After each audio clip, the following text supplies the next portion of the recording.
বিসমিল্লাহির রহমানির রহিম ওয়া আলা আলিহি ওয়া সাহবিহি আজমাইন।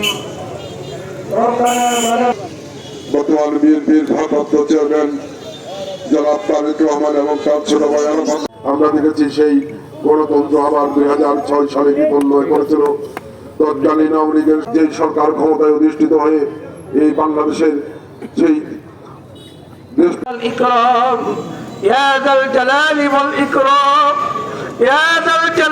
কবুল করে নি। আমরা আল্লাহ, আপনি জানেন আমরা গুনাহগার। এই গুনাহগার যখন আপনার দরবারে আল্লাহ, আপনি আমাদেরকে ক্ষমা করে দিন। আমাদের সকলের হাতকে কবুল করে নিন। আমরা সকলে মিলে হাত উত্তোলন করেছি।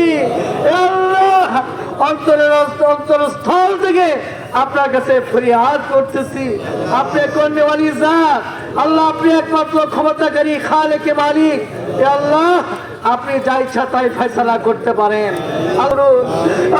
আল্লাহকে সুস্থতা দান করুন, আল্লাহকে আল্লাহ দোয়াকে কবুল করে নিয়ে দেশনেত্রী বেগম খালেদা জিয়াকে সুস্থতা দান করুন। আমরা সকলে অন্তর থেকে আপনার কাছে চাইতেছি, সকলে আপনার কাছে ভিক্ষা করতে নসিব করুন। ওনার হায়াতে সার্বিক কল্যাণ দান করুন। ওনার মনে সমানেত্রী বেগম খালেদা জিয়াকে সুস্থতা দান করুন। আল্লাহ, ওনাকে আমরা সুস্থ হিসেবে জাতির কাছে চাই। উনি দীর্ঘজীবী হন, আমরা তা চাই। আল্লাহ, ওনাকে দীর্ঘজীবী করে দিন, ওনাকে দীর্ঘজীবী করে দিন। ওনার ছায়া বাংলাদেশের জন্য দীর্ঘ করে দিন।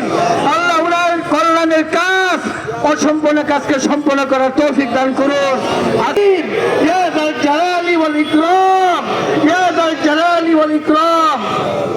দেশনেত্রী বেগম খালেদা জিয়াকে অচিরে পূর্ণ সুস্থতা দান করুন। সকলকে হেফাজত করুন। বিএনপির ভারপ্রাপ্ত চেয়ারম্যান মহোদয় তারেক রহমান, ওনাকে মাউতিলা ইলাহা ইল্লাল্লাহু মুহাম্মাদুর রাসূলুল্লাহ। স্বৈরতন্ত্র কায়েমের গভীর চক্রান্ত করা হয়েছিল, বিদেশি আধিপত্য প্রভাব বিস্তার করার একটি চক্রান্ত করা হয়েছিল। মানুষকে গণতন্ত্র মুক্তির সংগ্রামে উজ্জীবিত করেছিল, গণতন্ত্র মুক্তির সংগ্রামে সৈনিকদেরকে সাহসী করেছিল, মনের সাহস দিয়ে লন্ডন চলে গিয়েছিলেন বেগম খালেদা জিয়া। সেই সময় জেলে তার 2 সন্তানকে মৃত্যুর মুখে রেখেও সেদিন পরিষ্কার ভাবে বলেছিলেন বাংলাদেশের তারেক রহমান তার ছোট ভাই আরাফাত রহমান কুকুরকে গ্রেফতার করে। আমরা দেখেছি সেই সময় এই বাংলাদেশের সন্তান বর্তমান বিএনপির ভারপ্রাপ্ত চেয়ারম্যান জনাব তারেক রহমান এবং তার ছোট ভাই আরাফাত রহমান কুকুরকে ফরমালা করা হয়েছিল। যেই মানসিক ফরমালা অনুযায়ী বিএনপির চেয়ারপারসন বেগম খালেদা জিয়া এবং তৎকালীন আল্লাহ শাহ ওয়ারেস আলী মামুন সাহেবকে সুস্থতা দান করুন, সার্বিক কল্যাণ দান করুন। আল্লাহ, বিশেষ করে যাকে বলো সুদের আজকে দোয়া